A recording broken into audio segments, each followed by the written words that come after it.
The castle's warning bells start screaming like they just saw a ghost, echoing through every hallway and tower. Translation: monsters are back and everyone needs to panic professionally. Casaro immediately finds it suspicious. Of course the monsters choose today. The Lord isn't home, the strongest knight is away, and suddenly it's giant ant invasion round 2. How convenient.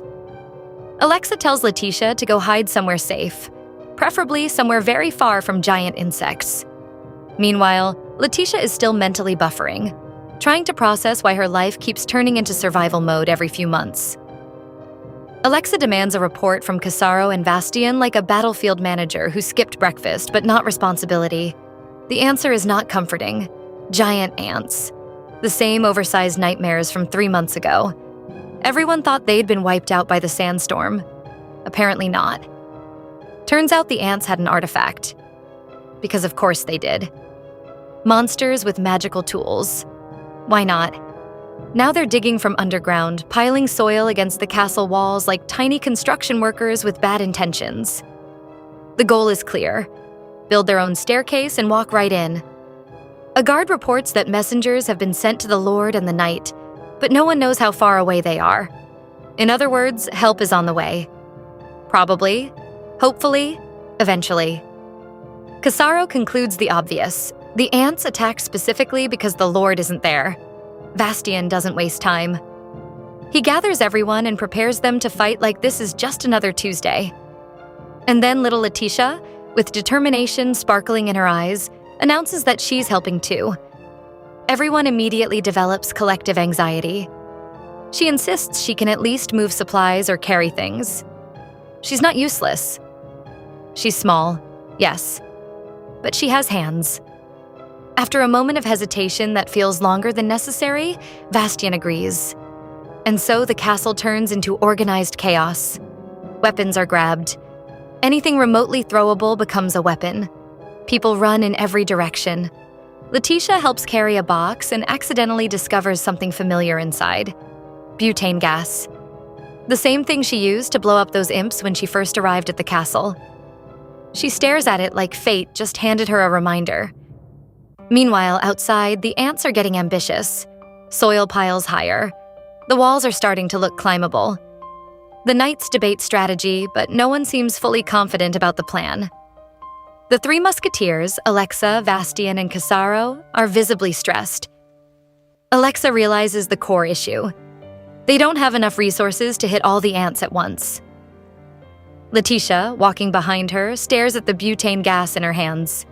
She knows it would work. She's done it before. But then the overthinking kicks in. If she explains how she knows this, will they think she's suspicious? A witch? Send her off to some temple for questioning? Her brain speedruns worst-case scenarios. She almost stays quiet. But then she looks around. The guards, the maids, the people who have been kind to her. Even Erden flashes in her mind. And she remembers what Alexa said at breakfast. If one lord is outside, the one inside protects the castle. Well, someone has to step up. So she gathers her courage and raises her voice. Everything freezes. All eyes turn to her. There she stands, small but steady, holding a can of butane gas like it's the answer to life. Alexa immediately reassures her she doesn't need to worry and can hide in the bunker. But Letitia isn't backing down this time. She reminds them of the mysterious explosion from when the imps attacked her. The three musketeers admit they never investigated it. Then she drops the truth bomb. She did it. Confusion levels skyrocket. Casaro even briefly wonders if she's secretly a witch. Letitia shuts that down immediately. No witchcraft, just science. Or at least controlled chaos. She explains the butane gas. Fire triggers it. Big explosion happens. Very simple, very effective. Alexa almost asks how she knows all that, but Letitia cuts to the important part. The ants are nearly inside. If they blow up the tunnels, they can bury the ants underground. The shockwave could also collapse the soil piles they've built. Alexa still looks skeptical. Can that thing really explode like that? Letitia answers with full confidence. Yes, and they need more of it. Also archers. Just as she's mentally calculating destruction, someone moves behind her. She turns and nearly short-circuits. Lamina and the other maids are standing there. Not just maids. Apparently, surprise twist, they're trained fighters. Archers. Combat ready. Letitia did not see that coming. The quiet, tie-adjusting ladies are actually warrior queens. Alexa wastes no time. She orders the archery-capable maids to gather and head to the tower with Letitia. Casaro arrives carrying mesu powder like she's contributing to a very illegal baking recipe and suggests adding it for a bigger blast. So the plan is set. The maids line up with their bows. Letitia is escorted up the tower like a tiny general being taken to her command post. Below, the ants continue their ambitious landscaping project. At the top of the tower, the wind hits her face. The soil piles are dangerously high now. The ants are almost there. The archers look at her. They're waiting. And somehow, the girl who almost stayed silent is now the one giving the signal. Around them, the female archers rush into position with practiced precision. Letitia steps forward, surprisingly calm, and points straight at the moving ground below. An entire swarm of ant monsters tunneling beneath the surface. That's the target. No hesitation. The archers lift their bows, arrows ready, each tip wrapped in flames fueled by butane gas. The fire flickers wildly, reflecting in their focused eyes. Alexa stands at the front, commanding the scene, telling everyone to hold and wait for her signal. Every bow is drawn. Every breath is held. Lamina's gaze is sharp and steady, completely locked in. Meanwhile, Letitia can't hide the tension. Her throat tight, her eyes glued to the battlefield, a mix of fear and hope written all over her face. Then the signal comes. The arrows fly all at once, streaks of fire cutting through the air. A split second later, boom. The ground erupts as the butane hits. Explosions ripple across the surface, blasting straight into the tunnels below. Letitia and Lamina both exhale, relief washing over them as the attack lands perfectly. From behind, Alexa, the maids, Vastian, and Casaro watch in stunned silence as the underground tunnels collapse in on themselves, burying the swarm alive. But it's not over. Alexa immediately orders another round. This time, firing into the flames to amplify the destruction. The archers don't miss a beat. Another volley launches. Boom, boom, boom. Explosions stack on explosions, shaking the battlefield. Then Letitia suddenly spots it. The queen, trying to escape. She quickly points it out to Lamina. That thing cannot get away, or it'll just come back with a whole new army. The problem? There's only one butane charge left.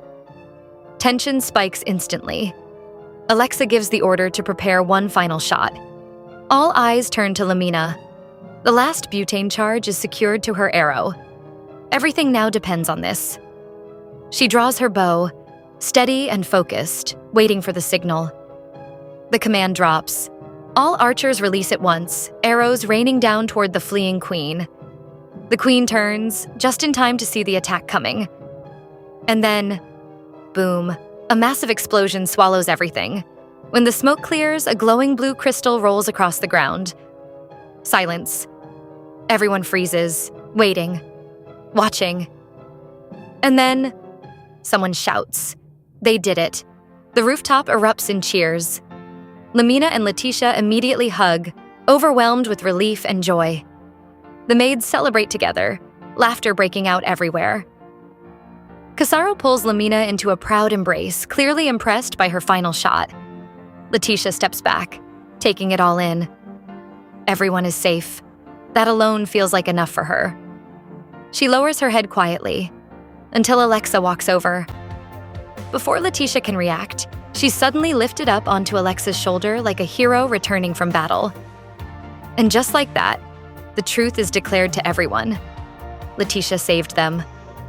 The entire place bursts into even louder celebration. Gratitude fills the air, heavy and sincere. A promise is made that this debt will never be forgotten, that even their lives would be given in return if needed. Letitia's eyes start to glisten. She didn't expect any of this. Meanwhile, outside the castle, Erden and his group finally return. What greets them is chaos.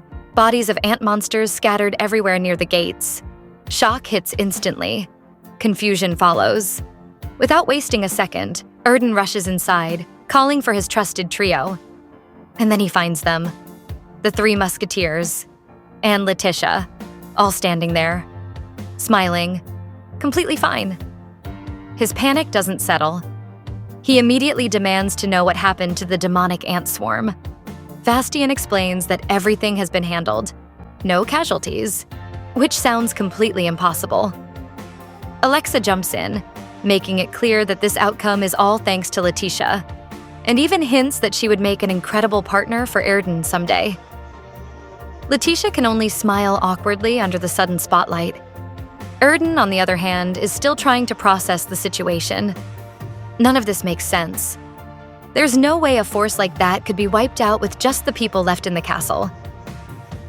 Then Letitia steps forward, bright and cheerful, calling out to him as she walks closer. Erden freezes for a second, caught completely off guard. And for the first time, a real question forms in his mind. Who exactly is this girl? Letitia greets Erden and starts walking toward him, still carrying that light, hopeful energy from earlier. But with every step she takes, something feels off. Erden hesitates. It's subtle, but enough. Letitia notices immediately and slows down, her steps faltering. For a brief moment, it feels like anyone could become a monster in someone else's eyes. Before the distance between them closes, Erden suddenly drops to one knee. That alone freezes the entire moment. He bows his head and acknowledges a debt far greater than anything between their families. A life debt. Letitia stands there, completely stunned. That was not the reaction she expected. When Erden finally looks up at her, his expression is sincere, steady. His gratitude is clear. The castle, the people inside it, they mean everything to him. And somehow Letitia protected all of it. She didn't do it for praise, though. She just didn't want anyone to get hurt. Later, in Casaro's kitchen, things take a quieter turn. Erden shares a thought that's been lingering in his mind. What if Letitia from the Grey family isn't entirely human? What if she's something closer to a demon woman? Casaro pauses mid-task, a half-peeled potato in her hand. The idea clearly doesn't sit right with her. Erden lays out the logic. Demonic women are said to prey on humans and use dark magic. It would explain her strange knowledge and abilities. But Casaro isn't buying it. There's no way someone like that would show up at the castle trembling like Letitia did. That detail alone cracks Erden's theory a bit.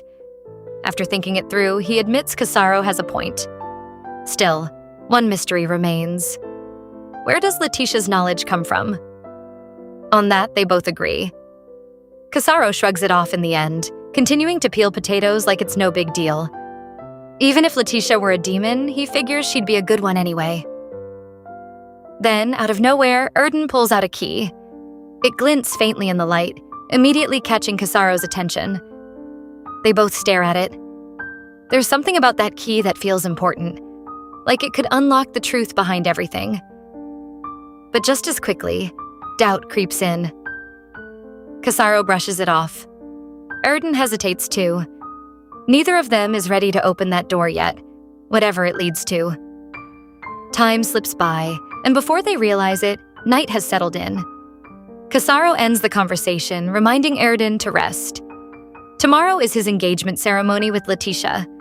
As Erden leaves, Casaro casually drops one last thought. Things are about to change. A lot. The next day arrives. Letitia stands still as her veil is carefully placed. The maids gently try to calm her nerves, assuring her that it's just a small engagement ceremony. The real wedding will come later, when they're older. Small, they said. But the moment Letitia steps into the hall, that word completely loses meaning. The place is stunning. The entire castle is alive with preparation. Tables filled with elaborate dishes, decorations everywhere, and a grand atmosphere that feels anything but simple.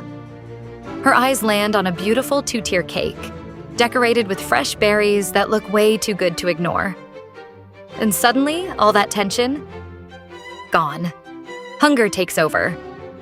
Her stomach growls at the worst possible timing. She glances around and spots a pile of pastries nearby, dangerously tempting. Just as she's about to sneak one, Casaro appears right behind her, perfectly timed. She mentions that Northern festival food isn't seasoned beforehand, so eating it now would be disappointing. That only confuses Letitia more, considering everything Casaro makes is always delicious. Instead, she hands her an apple to hold her over. "She'll understand later," she says. As she's about to take a bite, her mind drifts, wondering if Erden will show up with his mask again. Right on cue, he enters the hall. Mask still on. He walks straight toward her and extends his hand.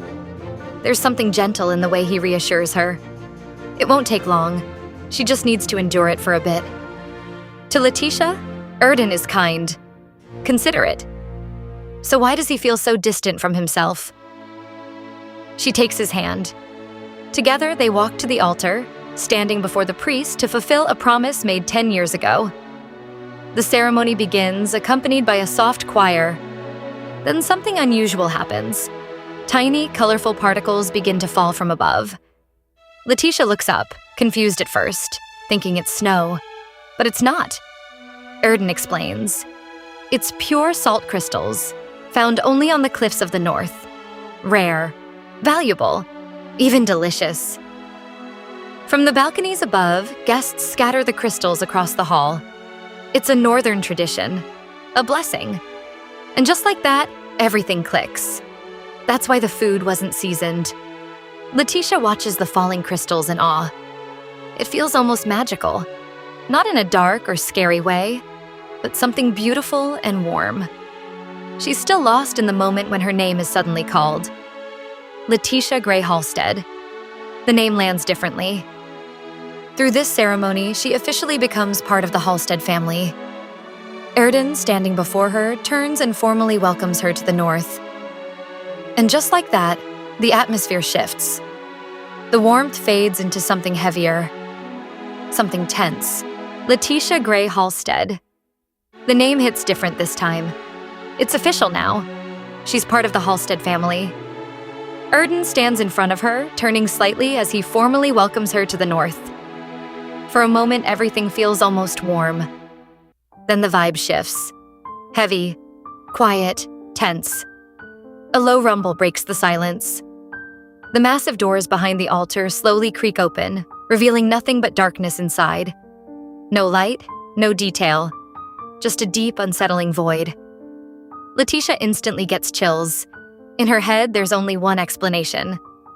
Dungeon. Erden calmly extends his hand toward her, inviting her to continue to the final step of their engagement. Behind him, that dark entrance waits, wide open. Letitia's fear spikes. Her body freezes. Her mind starts racing. But in the end, she's always taken his hand before. So she does it again. They descend together into the underground, Erden leading the way with a torch lighting up the narrow stone corridor. Meanwhile, Letitia's imagination goes absolutely wild. Is she about to be sacrificed? If that's the case, she at least wishes she had eaten the festival food first. No way she's going out on an empty stomach. Then a worse thought hits. What if she is the festival food? Cold sweat immediately forms, and right on cue. Erden suddenly pulls out a small knife. That's it. Letitia jumps back, fully panicking, already convinced this is the end. Survival mode activated. She confronts him on the spot, ready to fight for her life. Erden, caught off guard, quickly tries to calm her down, apologizing for startling her. But Letitia is already too deep in her own storyline. In her head, everything makes sense. She's the sacrifice, the main dish, the tragic ending.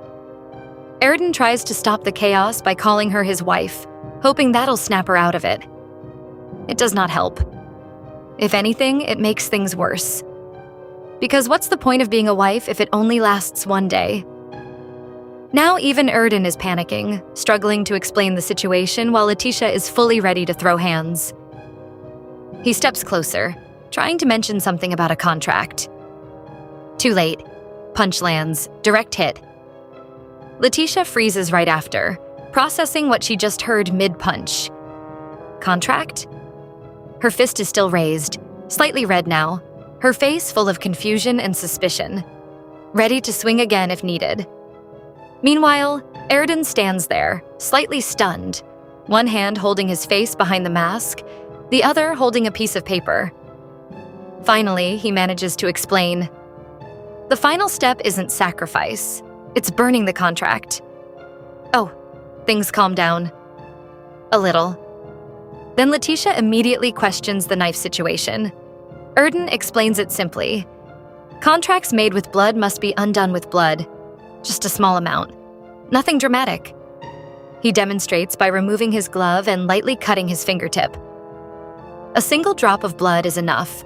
It gets pressed onto the contract, which will then be burned to complete the promise. He shows her the paper. Now it makes sense. Letitia relaxes for about 2 seconds, because her brain moves on to the next issue. If he's taking off his glove, does that mean he's about to reveal something? She is not ready. Her heart starts racing again.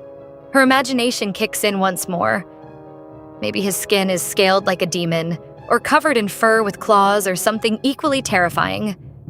But then she sees his hand, and everything stops. It's perfect. Like unfairly perfect. Smooth, elegant, almost glowing in the firelight.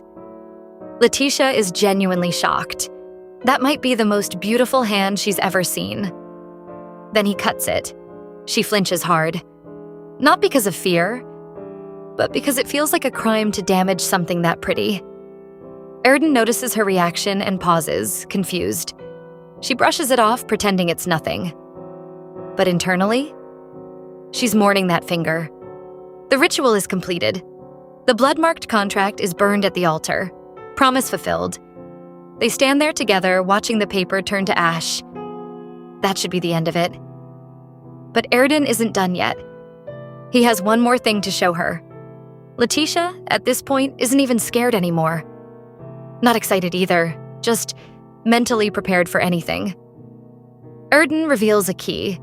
He explains that deeper below lies his family's treasure room. They head down again, stopping in front of a massive door guarded by statues of an angel and a demon. Letitia immediately assumes one thing. This is definitely also a tomb. Inside, the room is dim, lit only by faint embers. As they walk in, she passes statues of a man and a woman.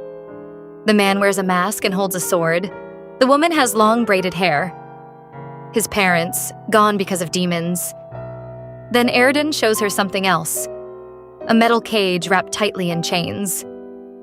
Inside it sits a single book, a great secret record. Letitia mentally pauses. That name sounds kind of childish, but Erden is serious. He explains that the book was left behind by a great sage who once conquered demons. Apparently, younger Erden once tried summoning demons himself. It did not go well. At all. Letitia is visibly shaken hearing that. Erden confirms it happened after his parents died. That same sage appeared out of nowhere, subdued the demons, turned them into servants, and then vanished just as mysteriously. The book is the only thing left behind. It supposedly contains methods to defeat demons, written entirely in code. As Erden unlocks the chains with the key, he explains that no one has ever been able to read it. The cage is lifted. The book is revealed. Old, worn, partially damaged, completely unreadable to everyone so far. Letitia leans in, curious.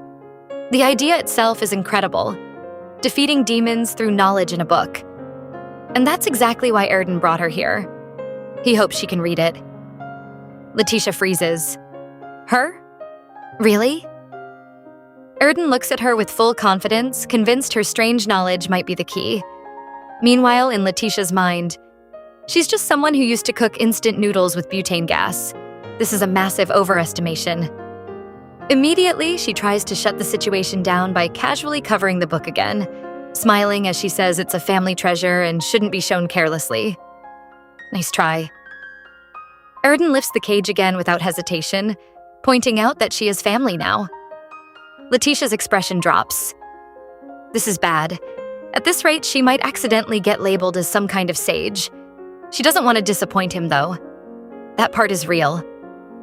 So, slowly she reaches for the book again, carefully opens it, and then she freezes. Because the mysterious, unreadable, impossible to decipher ancient text is written in Korean. The book about demons is written in Korean. Letitia just blinks at it.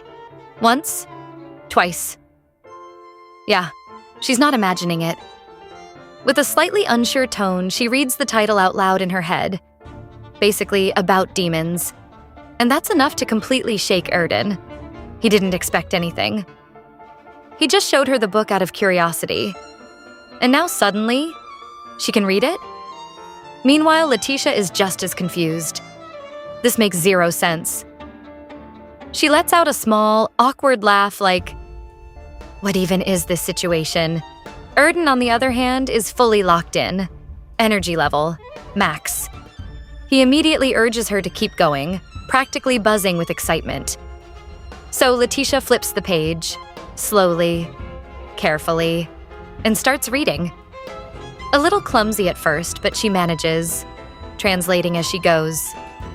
The text talks about Pandemonia, a place where cruel, cunning demons live, full of deception and danger. Even without seeing his face, she can feel it. Erden is staring at her like she just unlocked the universe. Then she reaches a part that changes everything. A hidden method to defeat demons, using objects from another world. Now Letitia pauses. That clicks way too well. She casually assumes the sage who wrote this probably brought items from their original world. Erden immediately asks the obvious question. Where do they find those objects? But the moment she mentions another world, Erden's whole understanding derails. In his mind, that probably means something like hell, which isn't entirely wrong, but also not the point. Letitia struggles for a second, trying to figure out how to explain something like reincarnation without sounding insane. Luckily, the next page gives her an out. It says those objects are just support tools. The real key is strategy. Okay, that sounds more manageable. Except, the next page is completely damaged, unreadable. Both of them instantly deflate. That was important. Still, Letitia keeps going and finds another readable section. And this one? Wild. It basically says that modern capitalism is the true demon world, that immoral behavior shaped by humans has become a high-level civilization, even for demons in Pandemonia. Erden is lost. Completely. So Letitia switches into full, enthusiastic teacher mode, explaining that in the sage's original world, humans can actually be more ruthless than demons. That's why the sage could defeat them so easily. Erden processes this, hand on his chin, trying to connect the dots. So, the strategy source is modern capitalism? Honestly, not the worst takeaway. They flip the page again. Blank. Nothing. Letitia is visibly disappointed. She was hoping for answers about how the sage even got here. Erden, meanwhile, is just impressed. Deeply impressed. To him, Letitia's ability is priceless. In fact, he starts going a bit too far with it, wondering out loud if she might actually be the great sage from the south. Immediate panic. Letitia shuts that down fast. Way too much expectation. But Erden isn't even listening at this point. He's already convinced she's amazing and fully capable of handling demonic threats. Letitia has had enough. She raises her voice, telling him to actually listen first. And just like that, Erden switches modes. Back to calm, composed, noble energy. Ready to listen properly. The shift is so instant it catches Letitia off guard. She hesitates for a moment, then lowers her gaze, and decides to tell the truth. She's not a sage. Not anything special like that. The reason she can read the book is because it's written in the language she used in her previous life. That lands hard. Erden is genuinely shocked. Letitia looks at him and continues, explaining honestly that she remembers her past life. Erden asks if she's ever told anyone else. She quietly admits she hasn't, not a single person. And just like that, Erden makes a decision.